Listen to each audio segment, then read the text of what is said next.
Un saludo, como siempre, a todos nuestros amigos de la clase política regional y a la amplia sintonía ciudadana de nuestro programa Poder y Desarrollo Regional, que la emitimos desde Radio Televisión El Diario, con una hora de producción directa, que son los sábados de 7 a 8 de la noche, y una hora de repetición los domingos de 2 a 3 de la tarde.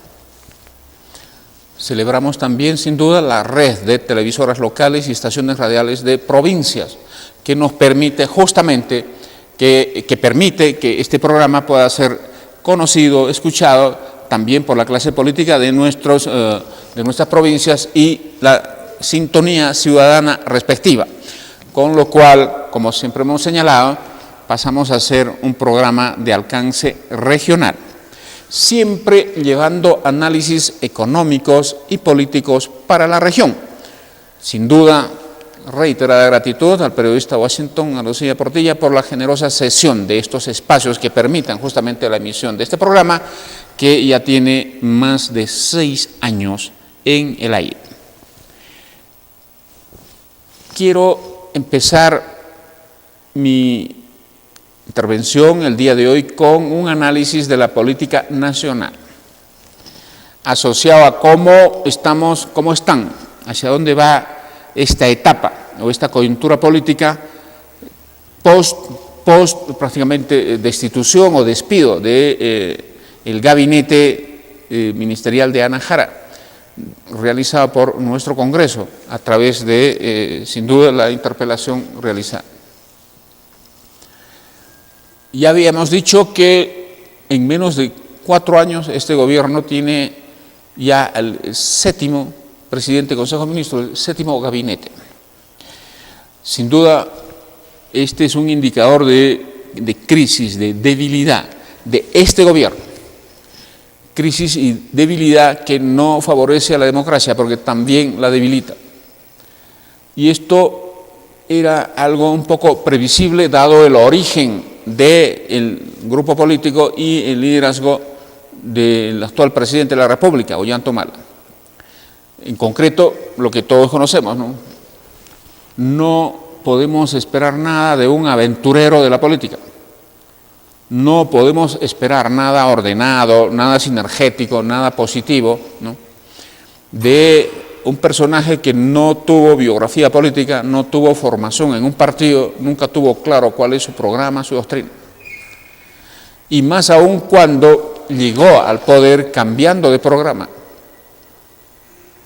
porque logró solo 32% para un programa radical denominado de la Gran Transformación, y ciertos poderes, cierta correlación y bloques para impedir que vuelva el fujimorismo al poder, ¿no?, ha hecho que, como todos sabemos, en segunda vuelta, ¿no?, haya tenido que cambiar de programa hacia lo que se conoce, ¿no?, la hoja de ruta, apadrinado por distinguidos demócratas, entre ellos, por favor, Mario Vargas Llosa y Javier Pérez de Cuellar. En ese contexto, con ese origen, era muy normal no esperar nada serio, nada positivo para nuestro país, para nuestra economía, para nuestra democracia.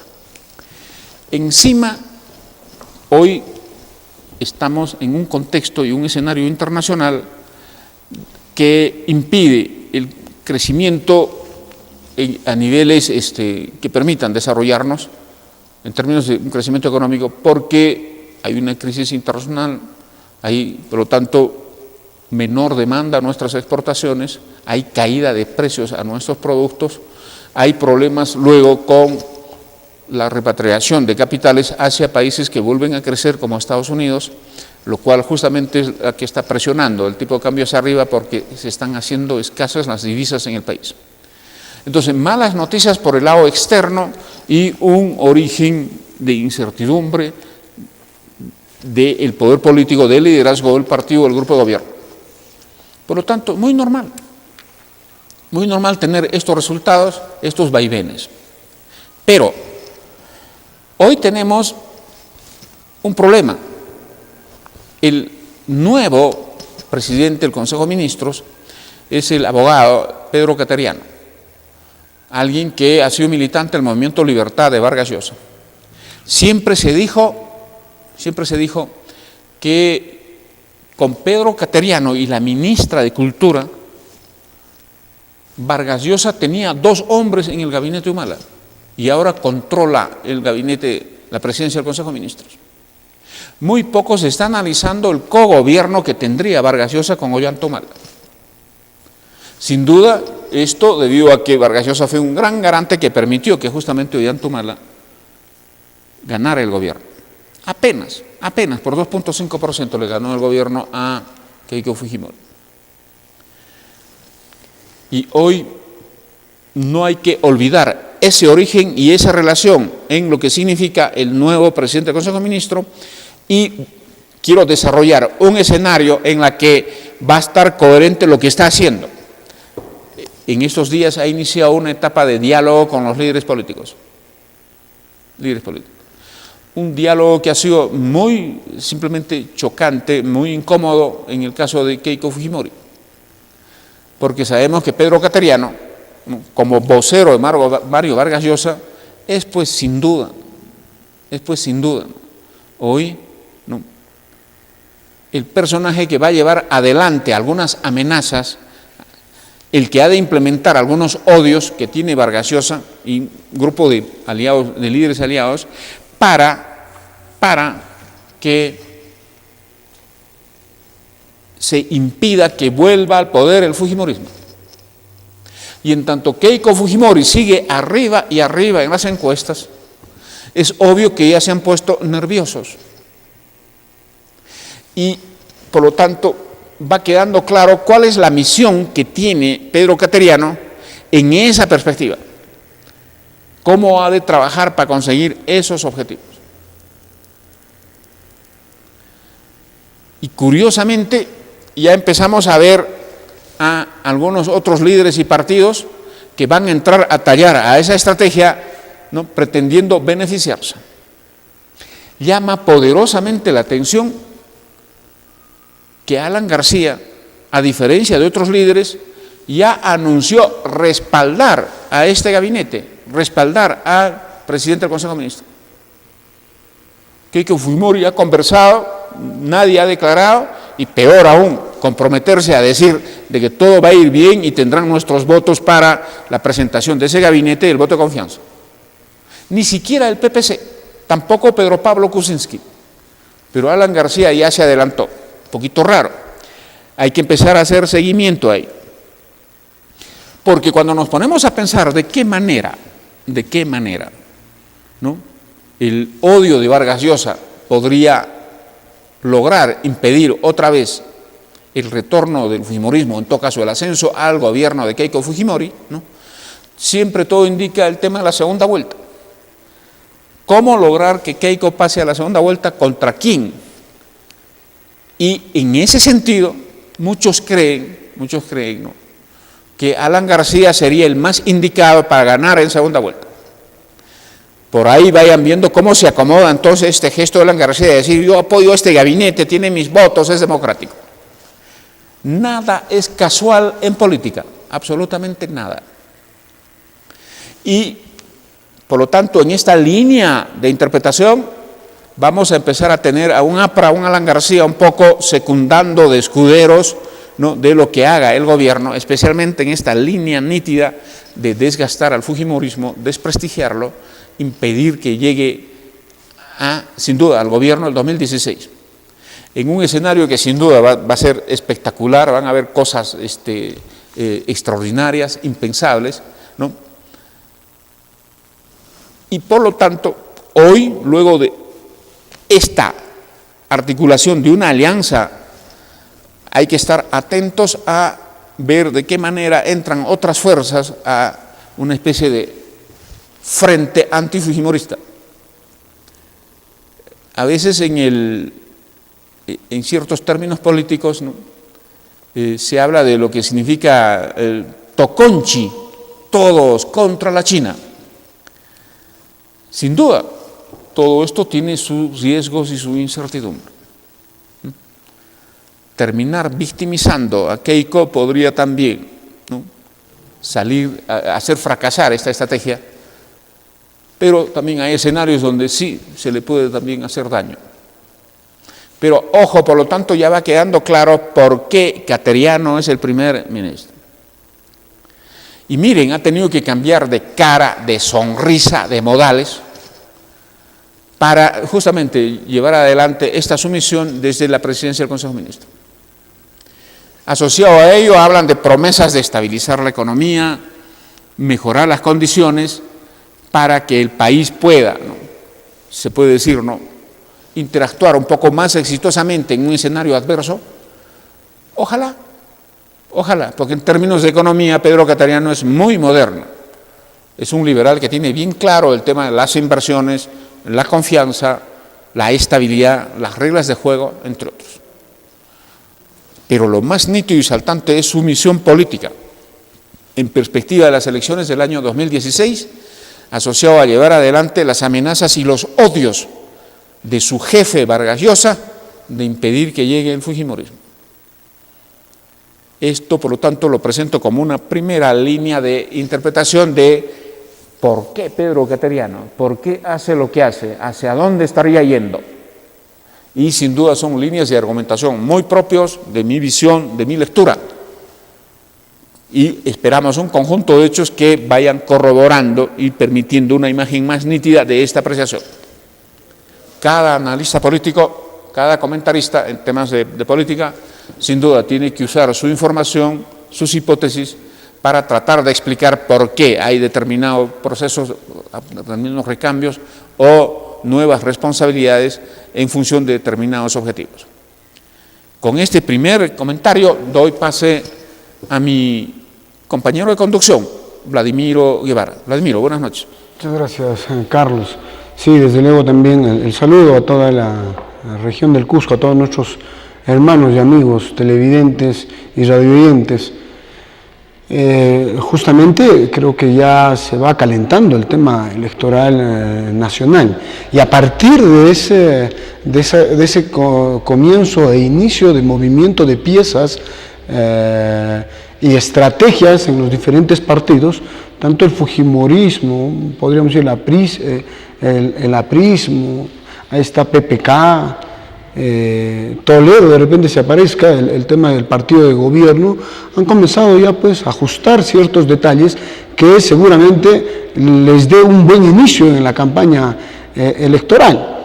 No es casualidad que el presidente Ollanta se resista, no se haya resistido frente a la censura de Ana Jaray, de inmediato haya cambiado a Pedro Cateriano. A partir de ese movimiento, también a nivel nacional, en las regiones, las diferentes agrupaciones, grupos, personajes se van moviendo, en el sentido de que ya van buscando o proyectando, a partir de una proyección, qué agrupaciones pondrían congresistas en las diferentes regiones a nivel nacional.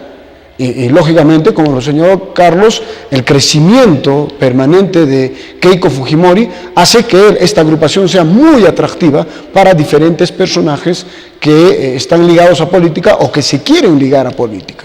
En ese sentido, creo que la recomendación a los coordinadores, aquellos que están organizando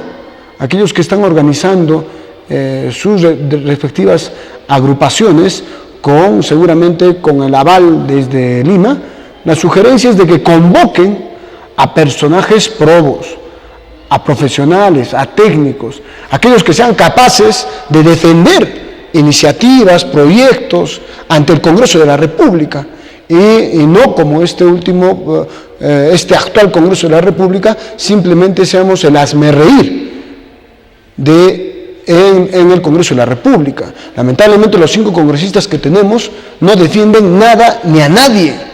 No tienen la capacidad de hacer sentir de que el Cusco es una región que siempre ha dado mucho valor al Congreso de la República, Daniel Estrada Pérez. El Cusco siempre ha sido un motor de líderes y que han hecho quedar muy bien en el Congreso de la República, y no así estos 2 últimos congresos, donde lamentablemente hemos tenido representantes que poco o nada han dicho frente a las defensas de intereses de la región del Cusco. Ojo, la recomendación a los que están liderando, a los que están organizando el fujimorismo en el Cusco. Es notorio frente a este crecimiento, lo más probable es de que el fujimorismo, si así están las tendencias, el Cusco muy fácilmente ponga por el fujimorismo 3 congresistas, muy fácilmente. Ojo, en el peor de los casos serían 2, pero los demás, ¿creen ustedes PPK podría poner un congresista? El partido aprista, ¿creen que en el Cusco podría un congresista? Lo dudo.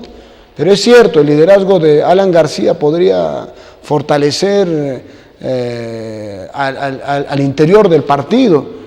Y supongo que no participarán con la espiga, porque ese proceso electoral regional pasó eso con Luis Wilson. Y el otro no, o sea, la tendencia es realmente a que Keiko pone 3, PPK 1, y el otro podría pelear el partido de gobierno y el aprismo. Es cierto, esto es debatible, pero ojo, según las tendencias, y ojo, adicionalmente, según los métodos aplicados para la distribución, ¿sí?, de escaños en el Congreso de la República, el método de Hon, ¿sí?, dirige a eso. Porque la votación para el Congreso de la República por el partido es bajísimo. Y no es por el tema de las zonas urbanas, eminentemente las zonas rurales. Las zonas rurales simplemente marcan el partido el símbolo del partido, más no ponen los números. Entonces, de alguna manera, se define pues en las zonas urbanas, pero solamente la numeración, pero no así en la votación por el partido de gobierno. Entonces, espero que inteligentemente, espero que tengan la capacidad de convocar a personajes que realmente le den vida política a nuestra región del Cusco en el Congreso de la República. Espero que convoquen a líderes, espero que convoquen realmente a gente que tenga la posibilidad y las ganas para prepararse o simplemente para adaptarse ante el Congreso de la República. Creo que los cusqueños ya estamos cansados. Y ahora, creo que la última elección regional, muchas zonas rurales han demostrado que ha habido cruce de votación. Y ojalá vayan los mejores representantes al Congreso de la República. Eso no solamente es un pedido desde el Cusco. Hermanos de Quillabamba, la Convención, hermanos de Canchis, Urbamba, Calca, hermanos de Espinar, hermanos de Santo Tomás, hermanos de Paruro, Paucartambo, Anta. Creo que tenemos que ponernos no solamente la mano al pecho, sino tenemos que darnos tiempo para pensar. Porque, señores, estos últimos procesos electorales, el Congreso de la República, con nuestros 5 representantes, no ha hecho nada absolutamente. No ha defendido los sagrados intereses del Cusco. Señores, teníamos un presidente regional del partido de gobierno, vicepresidente del partido de gobierno, consejo regional en pleno del partido de gobierno. Ese partido de gobierno que apoyó a Ollanta Humala, ese gobierno regional que así, descaradamente, señores, apoyó al partido de gobierno. Y no somos ciegos. Creo que la población se dio cuenta cuando habían camionetas del gobierno regional dando vueltas por provincias altas, dando vueltas por las diferentes zonas urbanas. Y en ese sentido, pusieron 5 congresistas. Y eso también está relacionado a un tema de desidia por parte del elector. Y adicionalmente, por una situación de total abandono del elector frente a la elección a sus representantes al Congreso de la República.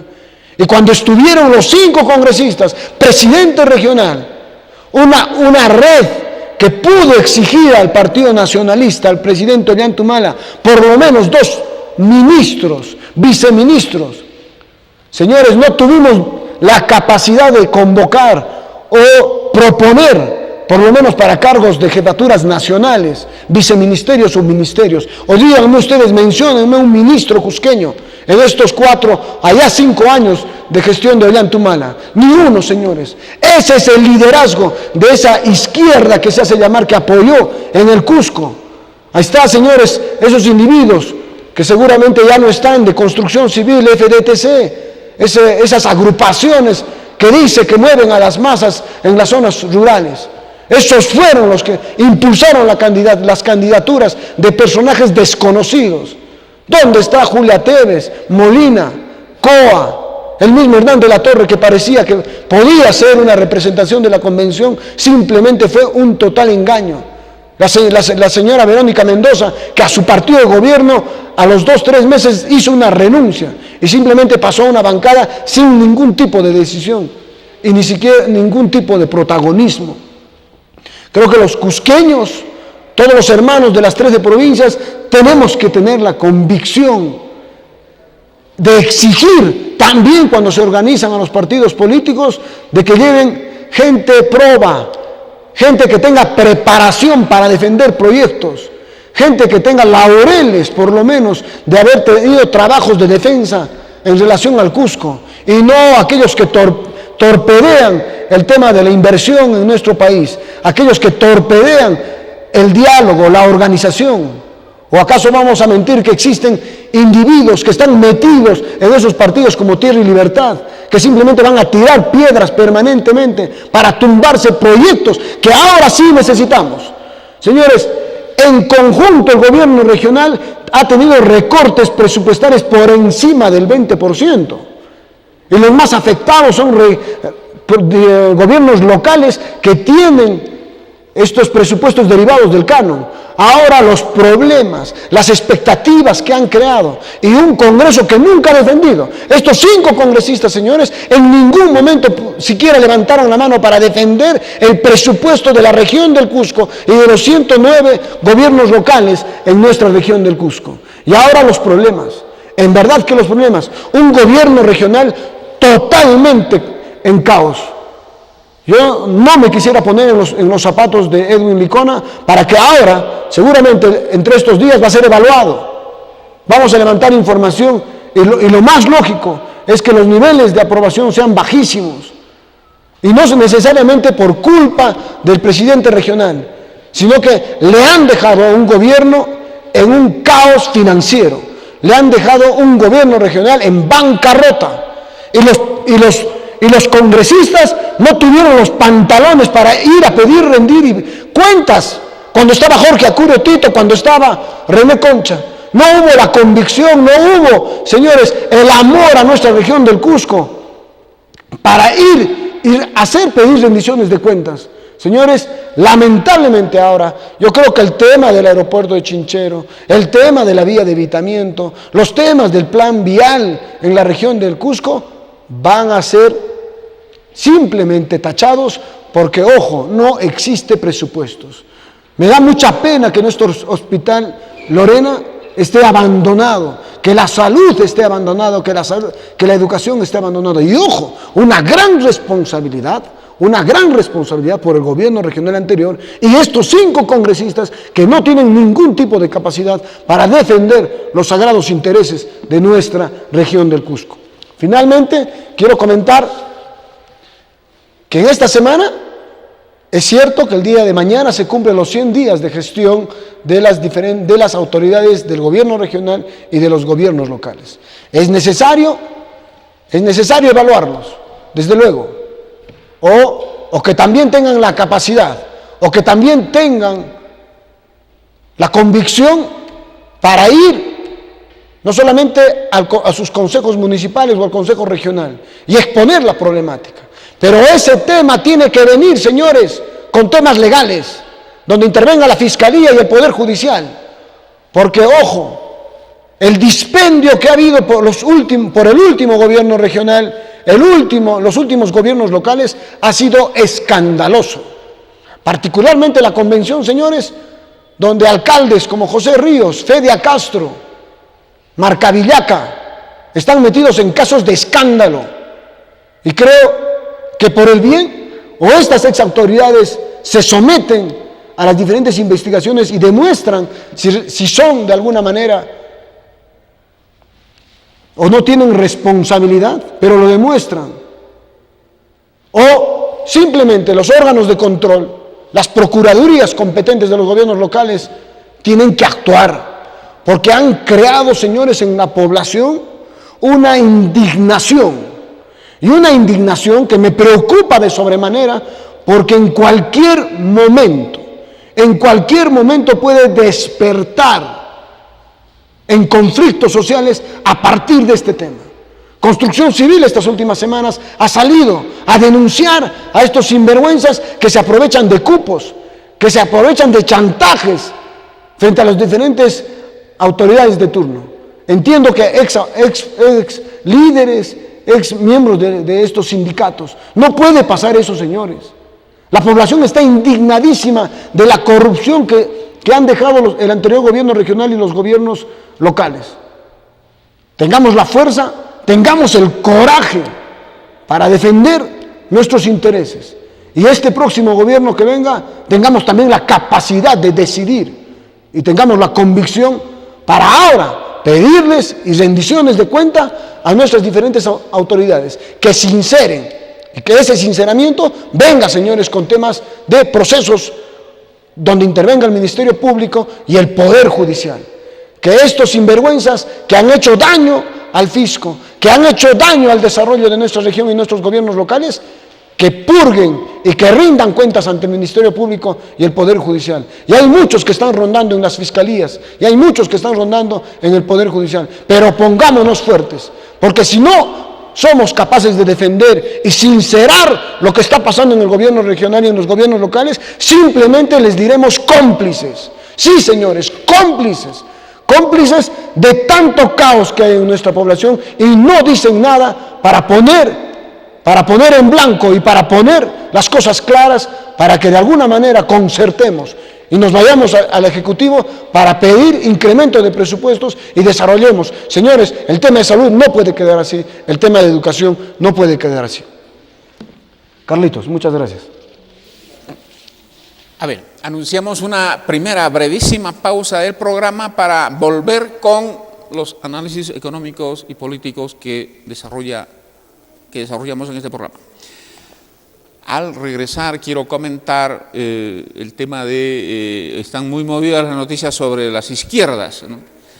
Los lanzamientos, los precandidatos, pero vamos a hacer un comentario asociado a aspectos de fondo, porque en muchas evaluaciones sobre grupos políticos, trayectoria, entre otros, ¿no?, es bueno tocar temas de fondo y no necesariamente noticias espectaculares o mediáticas. Entonces, pausa y volvemos aquí en Poder y Desarrollo Regional.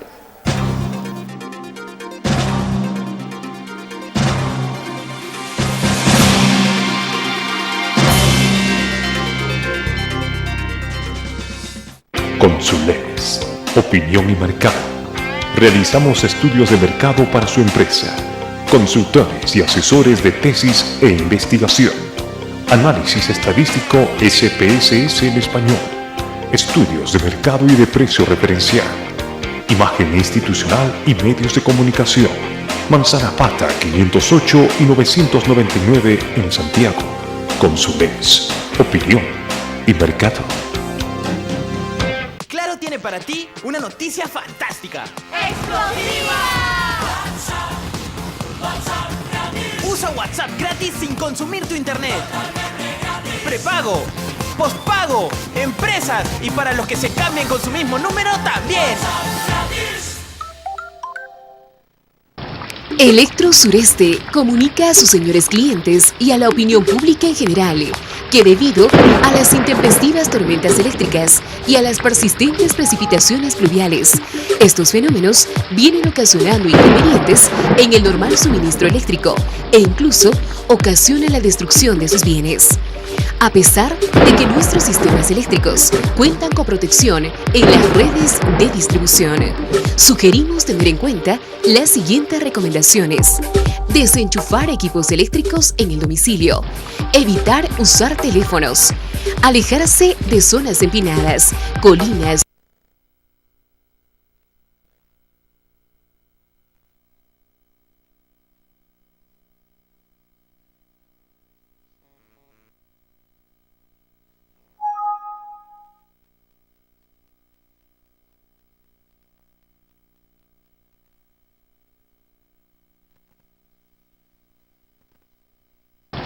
Electro Sureste comunica a sus señores clientes y a la opinión pública en general que debido a las intempestivas tormentas eléctricas y a las persistentes precipitaciones pluviales, estos fenómenos vienen ocasionando inconvenientes en el normal suministro eléctrico e incluso ocasionan la destrucción de sus bienes.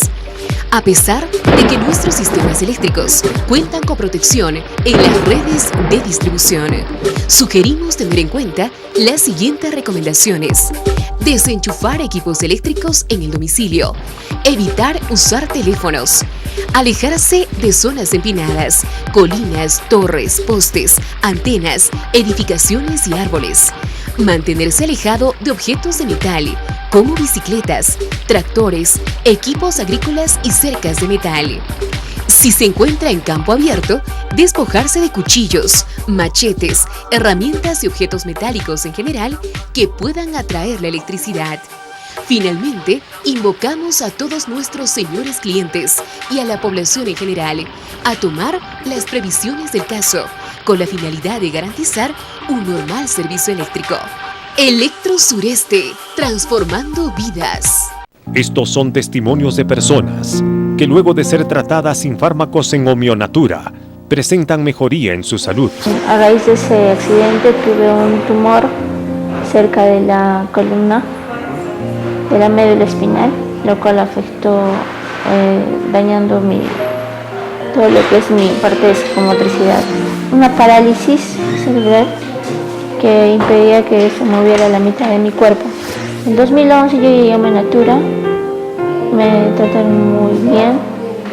En la sesión recibí un cambio, no desde la primera sesión, fue un cambio así de 360 grados. Urbanización José Carlos Mariátegui, E-2, frente al Prona. Teléfono 25 14 80. Este sábado a las 10 de la noche, Ricardo Noriega Salaverry, licenciado en Administración de Empresas, economista, abogado, constitucionalista, sindicalista y empresario, le dará con látigo a la corrupción. Nueva Constitución. Programa de análisis y debate. Memoriza este número: 229842. Llama y participa. Sábado, 10 de la noche, Nueva Constitución, por RTV. Siempre con la verdad.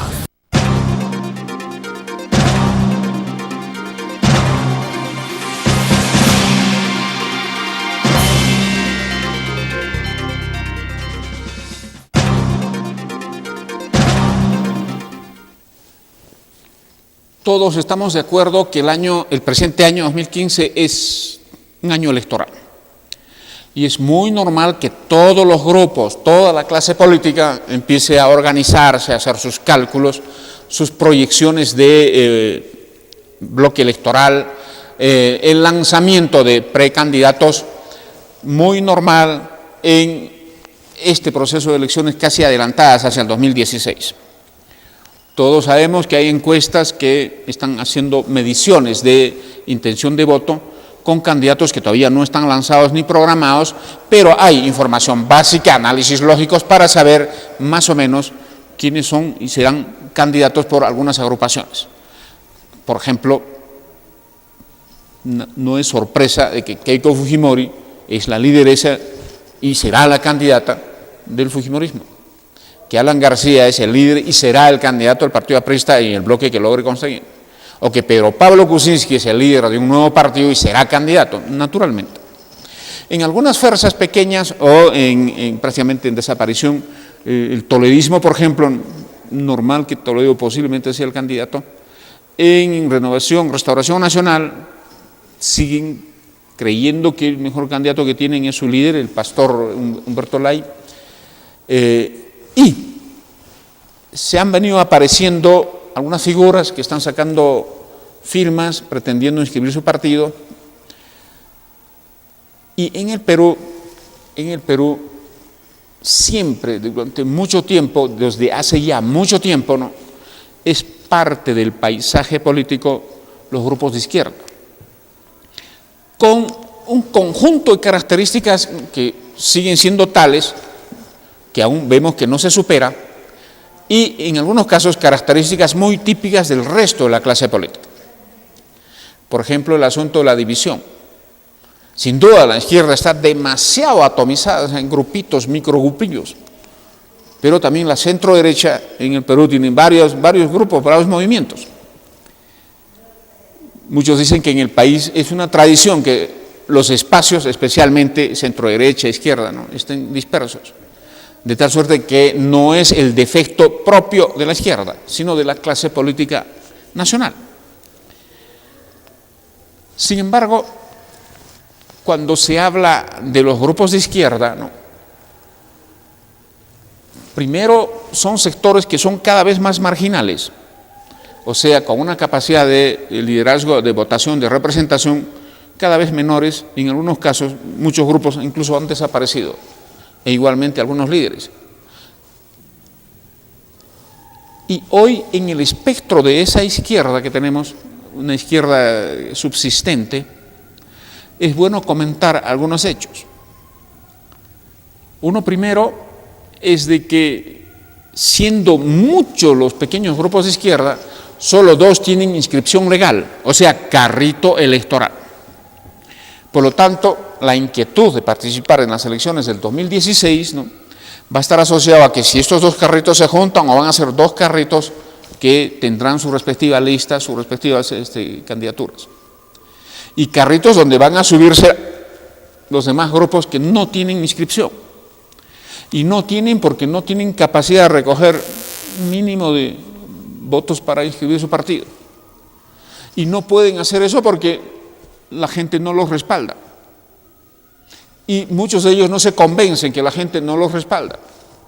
No tienen apoyo. No pueden hacerlo. Y no quieren entender que si no tienen respaldo, sus ideas no valen. No representan a nadie. Porque cuando se discute propuestas, debate, programas, tiene que haber representación. ¿En representación de quién usted propone estas propuestas? ¿De qué grupo, de qué porcentaje del electorado? Y si no tienes claro esa representación, son solo ideas. Y con solo ideas no es fácil, no siempre van a ser aceptados en el debate o en los espacios, por ejemplo. Ya en un programa anterior había señalado de que en política se representan y se habla en representación de sectores de la población y se discute también en función de esa representación. Y eso ocurre, es como, por lo tanto, los debates en política, la interacción, es como en ciertos deportes. Por ejemplo, en el box pelean los de la misma categoría, o en otro tipo de campeonatos o torneos donde disputan los que están en la misma categoría. Hay, sin embargo, grupos y líderes que no entienden eso y creen que porque tienen su lengüita afilada, ¿no?, ya son autosuficientes y hay que discutir o debatir con ellos. Allá los que le hagan caso. Pero la política que vale es esa que representa, porque hay que hablar opiniones con respaldo ciudadano. No es solo dogmas, ideas o sueños que uno tiene, que no entiende la gente y peor aún, que no la respalda y la rechaza. Muy bien. Lo que tenemos hoy es un movimiento en las tiendas de izquierda. Qué bien que sigan creyendo que hay que participar en las elecciones y hay que lograr representación. Esperamos, como que ocurre, y es muy cierto en algunos grupos, que sean con sinceros sentimientos y objetivos democráticos. Pero hay otros grupillos que solo quieren un espacio para hacer ruido con sus ideas y ganar alguna representación para hacer propaganda de sus ideas, pero no para comprometerse con el país, no para enfrentar los problemas reales del país, no para decirle a la gente cómo se puede ayudar a sus problemas de hoy, sino ofrecerles paraísos y sueños en otra vida. Por lo tanto, un reto importante para todas las izquierdas es un compromiso firme, real con los problemas de hoy, que la gente espera, se conozcan y se resuelvan. Un compromiso firme, sincero con la democracia, Muy bien. Hasta el momento, esta constelación de grupos de izquierda prácticamente se están reagrupando hasta en 3 opciones. 2 en base a carritos electorales o inscripciones válidas para participar en elecciones. 1 del Partido Humanista, liderado por Yehude Simons, y otro del Partido Tierra y Libertad, liderado por un ex sacerdote, Arana. Se le conoce en el mundo político como el cura Arana. Pero estos días también hemos escuchado una iniciativa de algunos grupos o personalidades que están planteando, ¿no?, hacer también y promover un bloque en base a un ex guerrillero, entre comillas, ¿no?, que es Hugo Blanco. La misma candidatura y liderazgo que estaría promoviendo la congresista Verónica Mendoza, que llegó al Congreso en el carrito de Ollanta Humala, como pasajerita en carro ganador. Por lo tanto, si ha salido congresista es porque viajó en carro ganador y no creyendo que representa, tiene votos o tiene espacio. Hay que recordar mucho eso a los 5 congresistas. Ya hemos dicho que al Congreso se llega en carrito ganador, jalados por un trencito, y no porque tengan biografía, programa ni respaldo. Eso que quede claro. Pero en concreto, hasta el momento habrían 3 grupos. 2 con inscripción y 1 no sé qué estarán pensando, con qué carro electoral o con qué estrategia. Porque en política a veces, como vuelvo a decir, no hay nada casual. Pequeños grupillos o personalidades a veces hacen una pequeña alianza en función de presionar, ¿no?, buenos lugares en una u otra lista, tratando de impresionar posiblemente en su espacio de negociación, ¿no?, posibilidades, opciones o reconocimientos que los pueden tener o no, es un tema de ellos, de ese espacio. Pero queda claro, por lo tanto, de que aun cuando se están reagrupando, siguen divididos hasta el momento en 3 bloques. En las encuestas de medición de intención de respaldo a puntos de vista políticos, la última encuesta que se ha realizado en una institución especializada, ¿no?, solo arroja que un 16% de peruanos podría apoyar a un candidato de izquierda. Por lo tanto, ese es su segmento electoral. Si tienen un buen candidato, ese es su potencial de votos. Pero si tienen varios candidatos, no es cierto que la suma de ellos va a ser 16. En política hay sumas que restan. Pero 16% no sirve para ganar una elección. Y dependiendo cómo es ese 16%, por ejemplo, en las regiones, eso no significa que van a sacar el 16% de congresistas. No. Podría en algún sitio alcanzar para uno, en otros de repente no alcanza para ninguno. Por lo tanto, en términos de traducir ese segmento electoral y espacio en representación, los números son menores. 2 o 3 congresistas, tal vez, dependiendo en qué sitios han logrado concentrar una votación y presentando algunas candidaturas, ¿no?, que a veces impactan por biografía, por discurso, por programa. La izquierda, de manera general, no tiene cuadros presentables, nuevos, respetables. Todos son viejas caras, viejos métodos, viejos discursos. Muchos de ellos, alcaldes fracasados, regidores fracasados, funcionarios fracasados. Gran parte de ellos corruptos. De todas suerte que esa es la radiografía, más o menos. Y, sin embargo, pese a que la izquierda es eso, ¿qué manera, tal vez, de hacer marketing político? ¿Qué manera de presentarse? Miren, voy a desarrollar 3 líneas de inquietud, de preocupación en esto. La izquierda, por ejemplo, acostumbra a presentarse como la esperanza de los pobres, defensores de los pobres. Luego se presenta como la reserva moral de la sociedad peruana. Luego presume tener la solución, los programas a los mejores intelectuales y propuestas. E incluso luego presumen ser los mejores defensores de la democracia. ¿Será cierto esto? Vamos con el primer punto. son la esperanza de los pobres, son defensores de los pobres. Primero, solo analizando el término, en política no me parece correcto que hayan grupos que digan que defienden a los pobres, porque a los pobres no hay que defenderlos, a los pobres hay que ayudarlos a salir de la pobreza. La pobreza no hay que defender, sino derrotarla.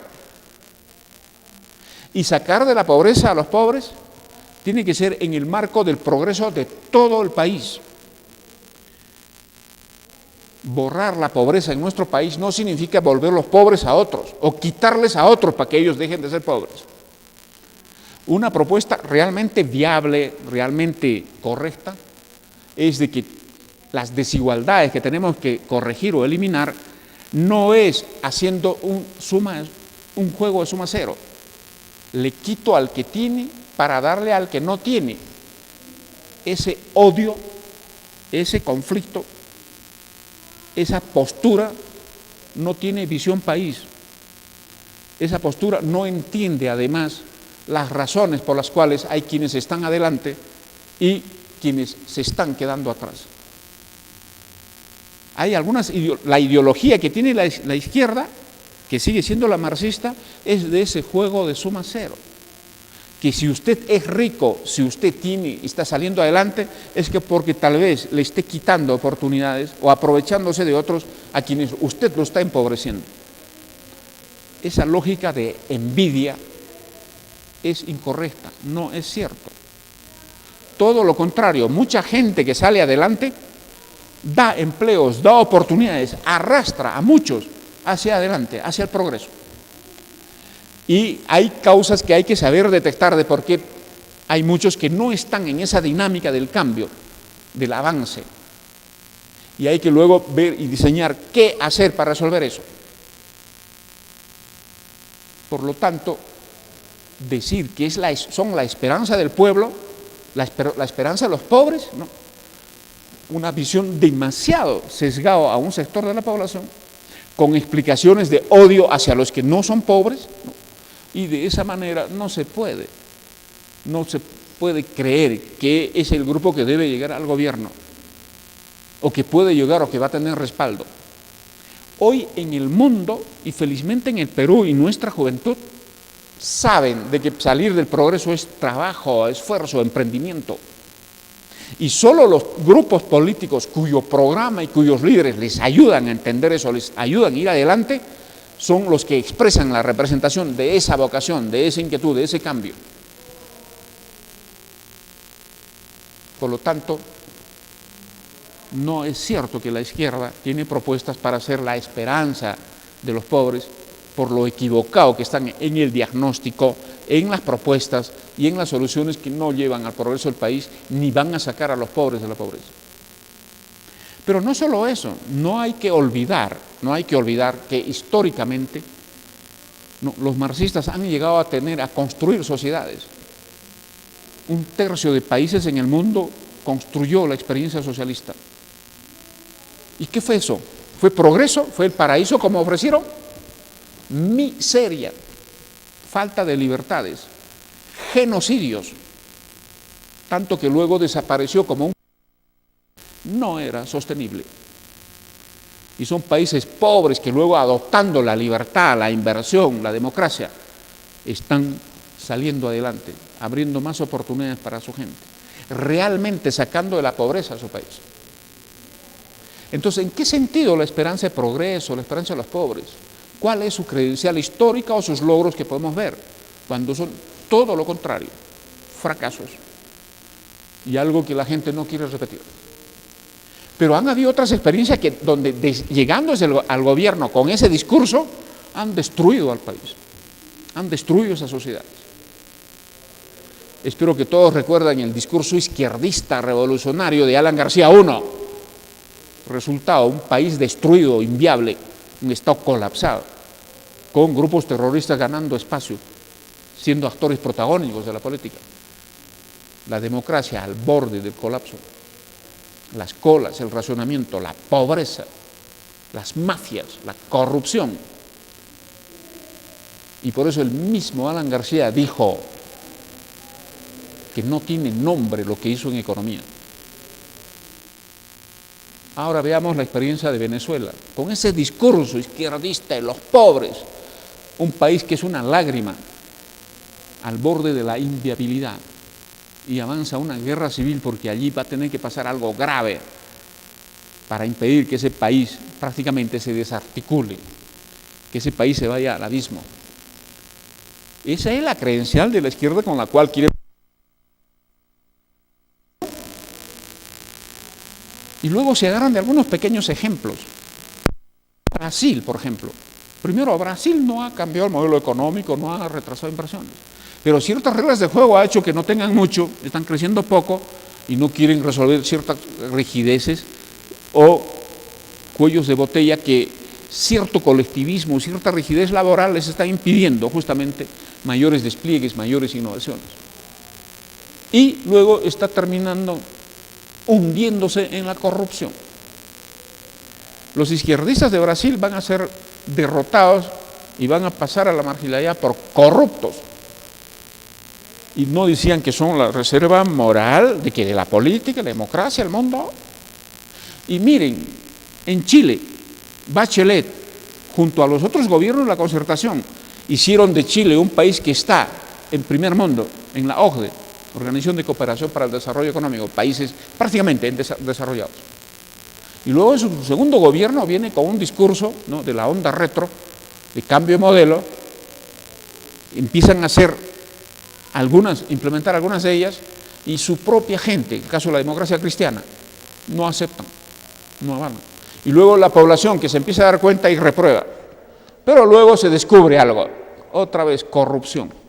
Y solo la corrupción de la presidenta Bachelet, su hijo, su nuera, y una red de allegados a su partido, los está hundiendo. No decían que son la reserva moral. Yo no estoy diciendo que los liberales son necesariamente honestos, pero yo no escucho decir a ellos que son la reserva moral. En nuestra agenda política y democrática sabemos de que no podemos ir al Estado a aprovecharnos, a enriquecernos. El Estado es servicio, la política es servicio, tenemos que trabajar para todos. Por lo tanto, entendámoslo como una agenda de todos, porque no se trata de que mal de todos, consuelo de tontos. Pero siendo corruptos, siendo incapaces, siendo destructores, ¿qué es eso de pintarse, arroparse y echarse flores diciendo que son la esperanza de los pobres, la reserva moral, no, la opción de progreso? Y luego creen tener, porque son acartonados, doctores, magísteres, algunos líderes, enseñando en algunas universidades exclusivas, que tienen la propuesta, y los mejores intelectuales.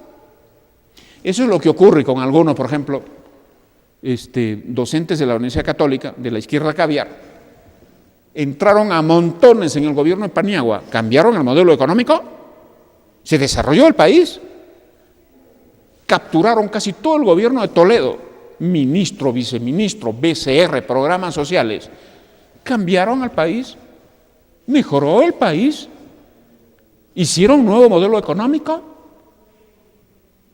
Entonces, por favor, nos conocemos. ¿Por qué se habla de cosas como si no nos conociéramos? ¿Por qué se hacen propuestas como si no hubieran sido ya aprobadas por la historia, por la experiencia? Por lo tanto, con los amigos de izquierda hay mucho debate que dar en cosas que no son ciertas, y hay que decirles más bien, ¿por qué no procesan una autocrítica? ¿Por qué no tratan de decir de que ya no serán corruptos? ¿Por qué no tratan de abrazar ideas que sean viables, reales, positivas? Que lo vea la gente como beneficiosa y que empiece a adherirse a ellas. ¿Por qué no empiezan, por lo tanto, a renovarse, a tener una real conducta democrática? ¿Por qué no hay un compromiso más firme con la libertad? ¿Por qué no reconocen que sin inversiones no puede haber progreso? ¿Por qué no dejan de estar saboteando las inversiones, como en el caso de las inversiones mineras? ¿Por qué no dicen de que están, por lo tanto, cerrando opciones de financiamiento, de progreso, que genera inmensamente la minería moderna, la que paga salarios, planilla, impuestos, la que respeta el medio ambiente, la que tiene procesos de gerencia de responsabilidad social, comunal? A ellos justamente se les genera movimientos anti-inversión, el caso Conga, ahora Tía María, por la zona de Moquegua. Creen que la gente no sabe que ustedes son obstructores de la inversión y el progreso, y creen que le gusta eso a la gente. Ya les he dicho, la dinámica de hoy es avanzar, emprender, innovar, trabajar en ese esquema, inversión, libertad, estabilidad. Y ustedes no están en ese camino. Y todo lo demás solo es opinión, gestos, soberbia, falta de autocrítica, pero felizmente ahí están las encuestas. Desaprobados, intención de voto, marginales. ¿No reconocen que vuestra mejor experiencia última es la alcaldía de Lima un fracaso? Quedaron tercer puesto arañando 10% de votos. ¿No está claro eso? Y el hecho que ahora que Castañeda no esté haciendo bien las cosas o no esté dando prioridades o aplicaciones, que esté un poco también desencantando a la gente, quiere decir que va a haber un viraje hacia lo que fue Susana, las ideas de Susana. En absoluto. Ustedes ya fueron. Los problemas que puedan presentarse, los nuevos desencantos, otro tema, otro escenario. Absolutamente. Y para algunos grupos que no creen en la democracia y solo la quieren utilizar, quieren infiltrarse para hacer propaganda, para lograr algunos carguitos, ¿no? Hay que también señalarles de que en la experiencia del desarrollo del terrorismo en el país desde 1980 hasta aproximadamente 95 en que fueron derrotados, ¿no? El pueblo recuerda qué significó eso, esas ideas, esas prácticas. Y nadie las acepta. Y por eso el pueblo ve mal a abogados de izquierda hablando y defendiendo a esos sectores, generándoles, ¿no?, indemnizaciones de miles de dólares por haber destruido el país, por haber asesinado dirigentes sindicales, empresarios, sacerdotes, humildes campesinos que no entendían ni siquiera el idioma que hablaban, que era el español. ¿Creen que con eso la izquierda apoya a los pobres? ¿Es de los pobres? ¿Es para los pobres? Por lo tanto, es bueno iniciar esos debates, porque al menos en el Cusco hay mucho grupo de izquierda y hay mucha tradición de votar por la izquierda. Y es necesario, pues, empezar un debate porque necesitamos modernizar el pensamiento político de la gente y especialmente hablar con la juventud y decirle que lean las historias, los fracasos, las destrucciones y comprueben si efectivamente es cierto que por esa línea de ideas viene el progreso que necesitamos. Habrá los empleos que están buscando los jóvenes, jalarán y vendrán las inversiones que quiere y requiere el desarrollo de nuestra competitividad, de nuestra infraestructura. En absoluto. En absoluto. Siempre he señalado que este programa tiene dos ejes claros por los cuales existe: la defensa de nuestra democracia y de nuestra economía de mercado. Y esa defensa significa, por lo tanto, debatir con quienes no creen en la democracia y destruyen la democracia. No solo desde ideología, sino llamándose demócratas o liberales, a veces no la fortalecen. Y por eso de que muchas veces no solo es la izquierda, sino incluso sectores de centro-derecha, que por corruptos, que por equivocados, ¿no?, hace que mucha gente y mucha población termine desencantándose de la democracia. Por lo tanto, acá hay un problema de principio, en un valor, discutiendo con quienes justamente la debilitan esto. Vamos a seguir con esta línea de análisis y comentarios porque al menos en el Cusco y especialmente para los jóvenes es bueno que haya por lo menos una pequeña ventanilla de opinión y de análisis en esos temas. Queremos que la gente sepa y aprenda política, y la política son teorías, son programas, son doctrinas, son ciertos principios y valores a defender. Y siempre estaremos sin duda en ese camino y en esa línea de argumentación y fundamentación.